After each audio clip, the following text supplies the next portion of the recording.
Ito nga pala yung mga student ng Batch 14 Friday class. O diba ang dami nila? Syempre dito yan sa Dr. Care Training Center. Hello everyone, it's another brand new day. This is Nonoy Kevin at for today's video, magbibenta tayo ng chicken skin.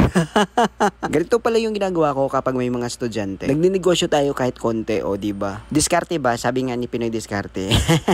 Kapag ganitong Friday at marami sila, asahan mo na may pakain ang mga estudyante. Tuwing lunch break, ganito sila, may kanya-kanya na silang mga dala. Pero pagkakain na, salo-salo silang lahat.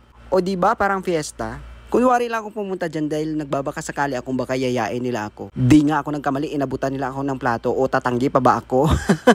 Masaya ang kainan kapag marami kayong nagsasalo-salo. Ang karamihan nga pala dito ay mga nagtatrabaho sa bahay. May mga mabubuting amo. Ang iba nga dito ay employer nila mismo ang nag-enroll sa kanila. Kaya swertihan lang din talaga. Kahit ano man ang estado mo sa buhay, pwede ka mag-aral dito basta willing ka lang matuto. Kung isa sa pangarap mo ay maging isang caregiver, ito na yung chance mo. Mag-enroll ka na sa 2 months caregiver course dito sa Dr. Care. Sakto, mag-o-open na ang batch 14 at magsisimula na ang klase ngayong June 28. Kaya pwede ka pang humabol sa enrollment. At hindi lang yan dito sa Riyadh, meron din itong branch sa Dammam at sa Jeddah. At open din doon ang enrollment for second batch. Kaya kung taga-Riyadh ka at balak mo mag-enroll, PM mo lang ako or mag-comment ka sa video na to. At kung caregiver ka na at naghahanap ka ng mapagtatrabuhan, sakto dahil ang Dr. Care ay nagngangailangan din ngayon ng mga caregivers.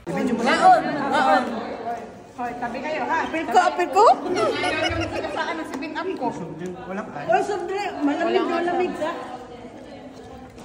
Sige lang, sige lang. Okay. Walang ice. Uy, kaon, kamatis sudaan. Kain. Kamatis lang. Okra. Sarap ba? Masarap. Wala.